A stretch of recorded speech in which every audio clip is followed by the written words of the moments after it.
Hola, mi nombre es Fernando Sotelo Díaz, soy alumno de séptimo semestre de la Facultad Mexicana de Medicina de la Universidad La Salle y el día de hoy les voy a hablar acerca de croup. Para comenzar vamos a definir el término croup. Ahora esta definición de la penúltima edición del Harrison nos habla sobre un padecimiento sindromático agudo cuya causa corresponde a una enfermedad viral en su mayoría y cuyas alteraciones se van a caracterizar por inflamación de la región subglótica de la laringe. Muy bien, esta es una imagen de llama donde nos explica a grandes rasgos lo que es la laringotraqueitis. Vamos a ver que es una enfermedad que afecta a niños y se caracteriza principalmente por inflamación de la laringe y dependiendo la severidad de la tráquea.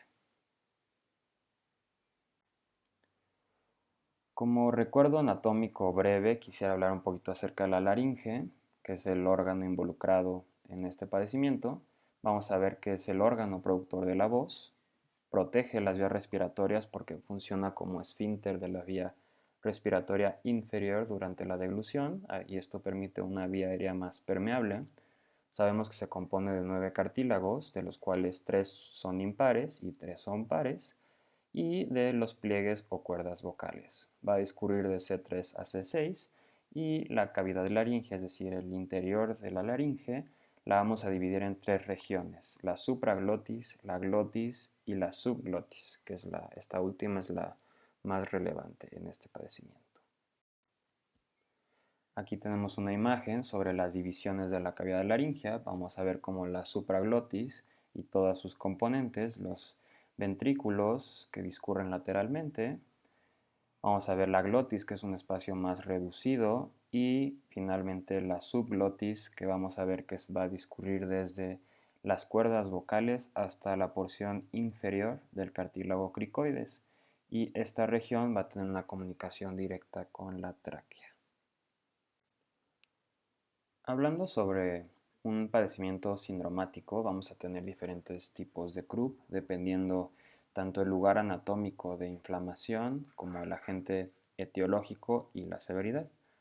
Tenemos que el croup espasmódico, que es una aparición nocturna espontánea de estridor asociada con una infección leve de las vías respiratorias sin inflamación.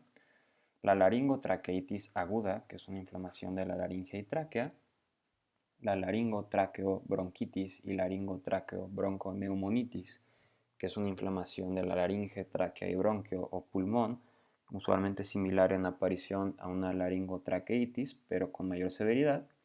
Y finalmente la difteria laringea, que es una infección con un agente etiológico específico, es importante que puede afectar a todas las edades, y más que nada es una causa ya histórica, porque es rara gracias a los esquemas modernos de inmunización.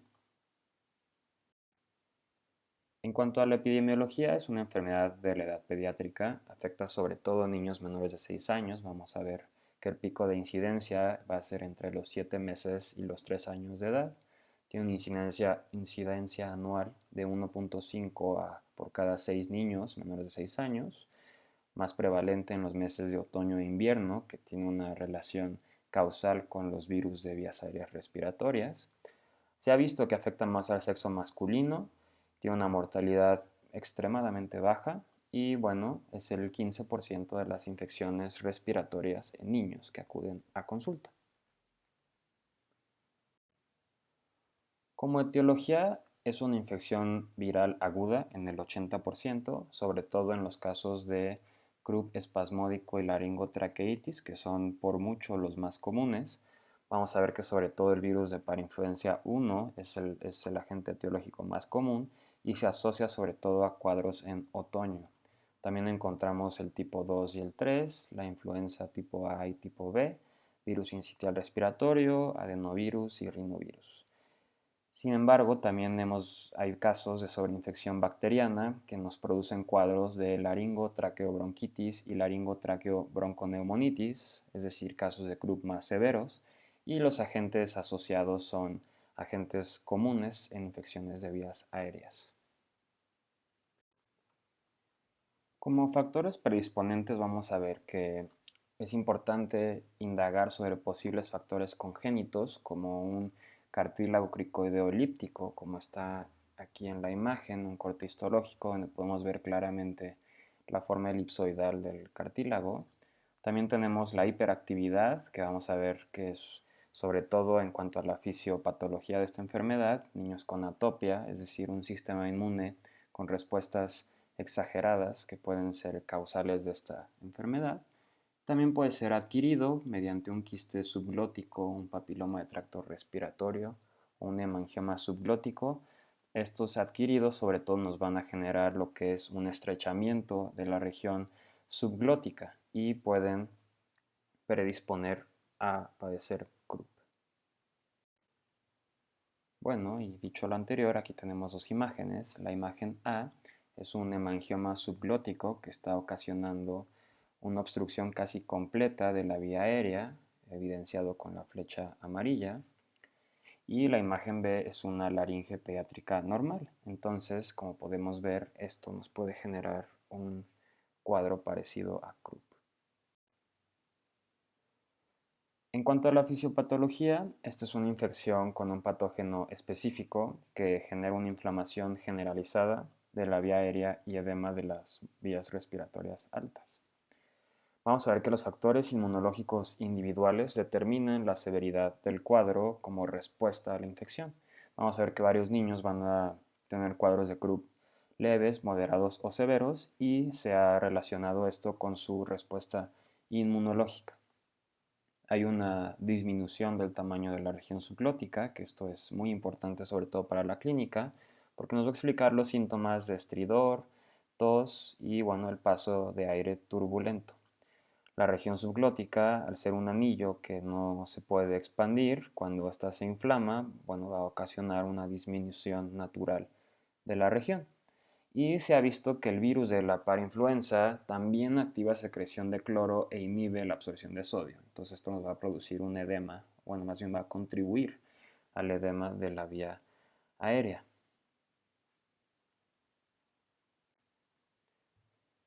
Ahora bien, en cuanto a las características patológicas de los diferentes tipos de croup, vamos a tener que la laringotraqueitis aguda va a ser un eritema con inflamación de las paredes laterales de la tráquea, debajo de las cuerdas vocales, y sobre todo vamos a ver migración de histocitos, linfocitos, células plasmáticas y neutrófilos.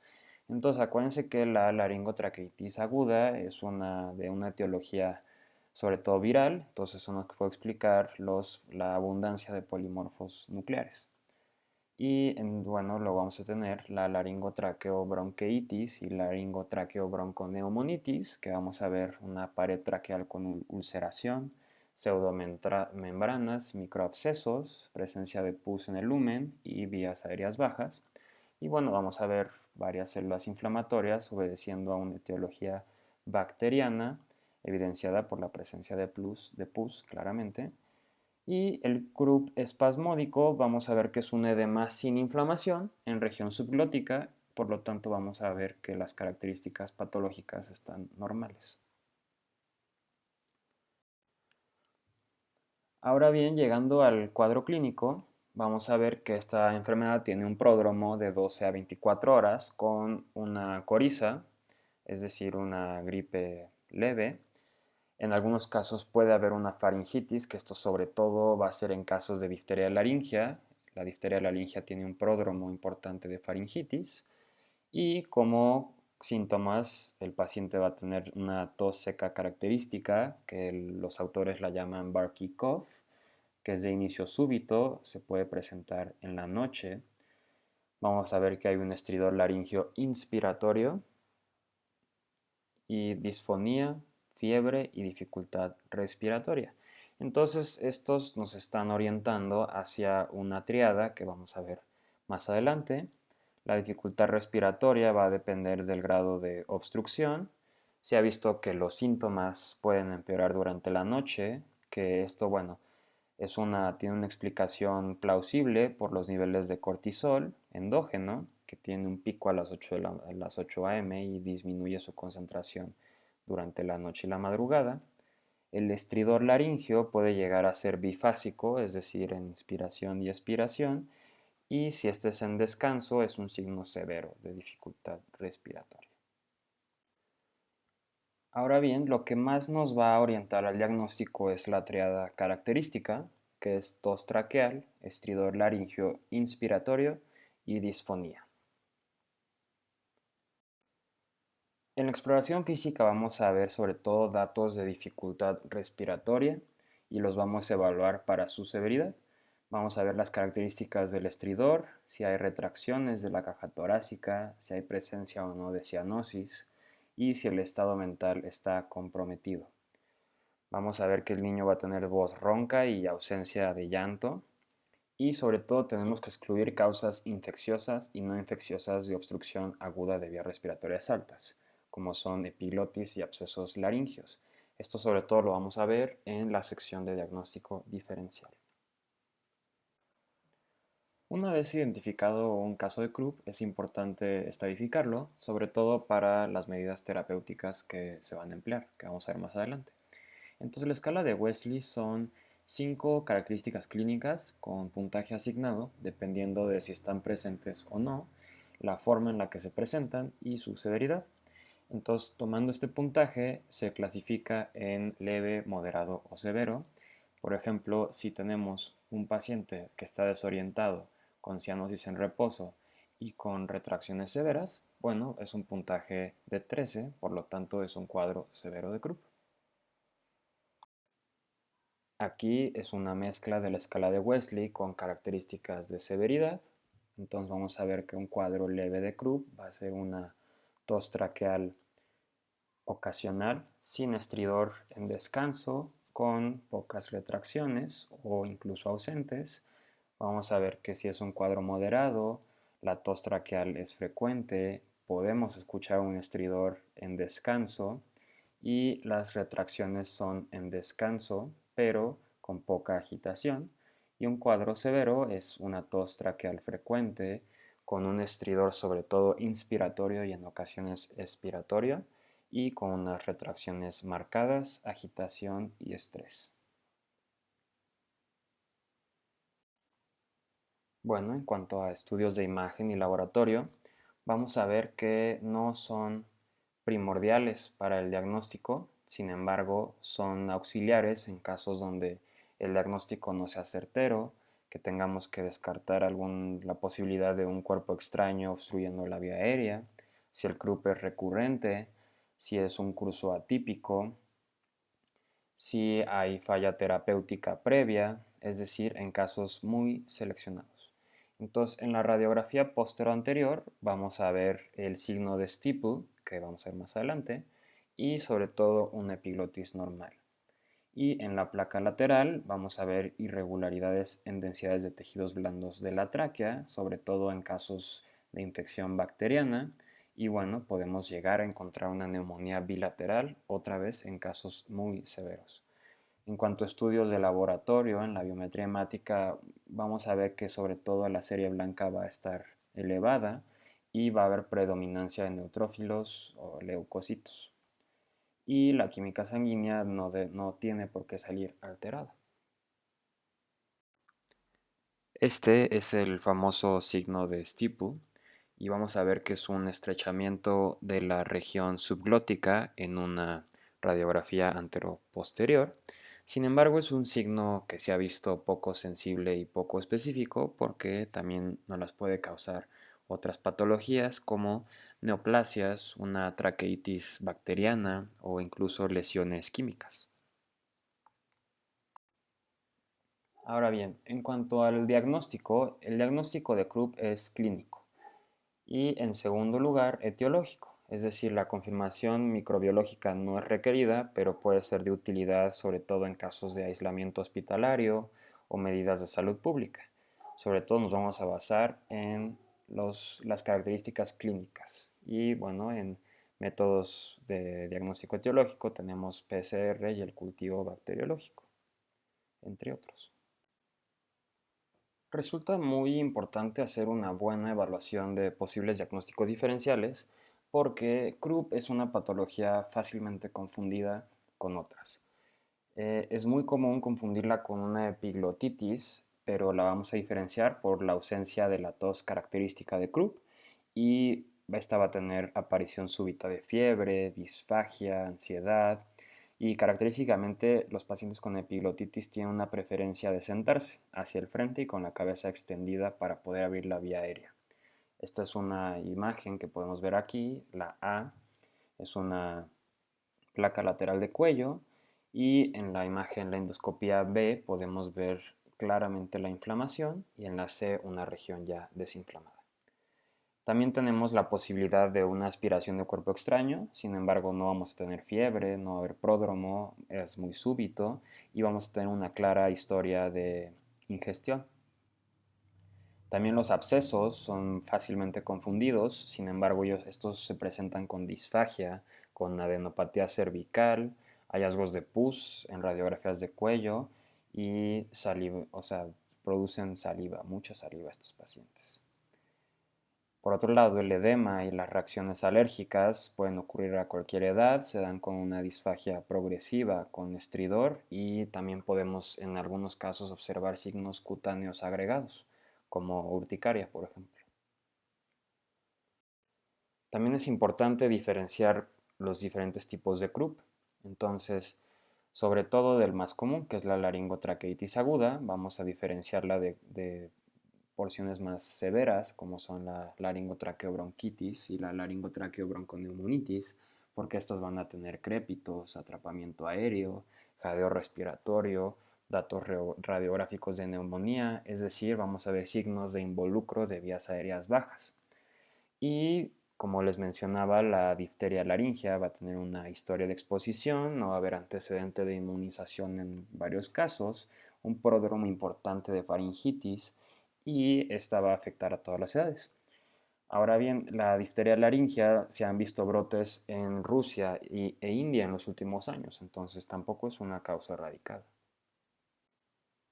En cuanto al tratamiento, vamos a ver que está guiado en su totalidad en base a la severidad y incluye cuidados generales, aire humidificado, Heliox, terapia con esteroide, epinefrina nebulizada y esquemas de antibiótico terapia. Ahora bien, el aire humidificado se ha vuelto un poco ineficaz. En un estudio aleatorio controlado de pacientes con Krupp moderado, los trataron con diferentes intensidades de aire humidificado y no se demostró diferencias en los tres grupos. Por lo tanto, su uso se ha vuelto un poco controversial entre autores. El heliox es una combinación de helio con oxígeno. El helio es un gas de baja densidad que es inerte y va a ser efectivo en casos de dificultad respiratoria severa porque al tener una menor densidad comparada con el nitrógeno, baja el flujo turbulento a través de una vía respiratoria estrecha. La terapia con esteroide vamos a ver que es de primera línea, sobre todo es muy utilizada la dexametasona o la prednisolona y tiene una larga historia de uso, tiene una relación con la estancia hospitalaria, es decir, la baja también el uso de intubación y en un metaanálisis se ha visto que son más eficaces el uso de terapia con esteroide en pacientes que en los controles. Luego tenemos la epinefrina nebulizada, que vamos a ver que se utiliza en casos severos y también disminuye la necesidad de intubación y traqueostomía. Y finalmente la antibiótico-terapia, que está reservada para cultivos bacterianos. Ahora bien, empezando con un Krupp leve, el algoritmo propuesto son cuidados en casa, es decir, antipiréticos, fluidos orales y una dosis única de dexametasona vía oral o intramuscular de 0.6 miligramos por kilogramo de peso. Todo este es el caso que podría mandarse fuera del hospital. Bueno, el Krupp moderado también usa dexametasona, es decir, un esteroide, como su tratamiento de línea. Vamos a ver que si minimizamos las situaciones que causan estrés es de especial ayuda. Se ha visto sobre todo la separación de los padres o la exploración física innecesaria son motivos de agitación en niños. Y sobre todo en un Krupp moderado hay que observarlo durante 4 horas y si no mejora, está indicada la admisión a un hospital. En cambio, si estamos ante un CRUB severo, bueno, vamos a tener la dexametasona igual de uso, oxígeno suplementario que va a estar obligado si el paciente tiene cianosis, y se usa la epinefrina nebulizada, sobre todo en Estados Unidos, se comercializa como racemic epinephrine al 2.25%, es de acción corta, es decir, en 10 minutos tenemos resultados. Se puede repetir una segunda dosis si la primera es ineficaz. Si no responde hasta a esta segunda dosis, hay que ingresarlo a la terapia intensiva y una vez en la terapia intensiva considerar posibles casos más severos y en caso de un cultivo bacteriano positivo, indicar un esquema de antibióticos. Para terminar, el pronóstico se resuelve en 48 horas, es decir, es un cuadro bastante leve. Un bajo porcentaje va a ser más de una semana. El 5% va a requerir hospitalización. De esos 5%, el 1 al 3% se puede llegar a intubar. Y de esos intubados, el 0.5 puede llegar a fallecer. Es decir, tiene una mortalidad extremadamente baja. Y en cuanto a complicaciones, pues tenemos una traqueitis bacteriana, un posible edema pulmonar y una neumonía. Esto obviamente en casos más severos. Aquí les dejo la bibliografía que utilicé. Muchas gracias.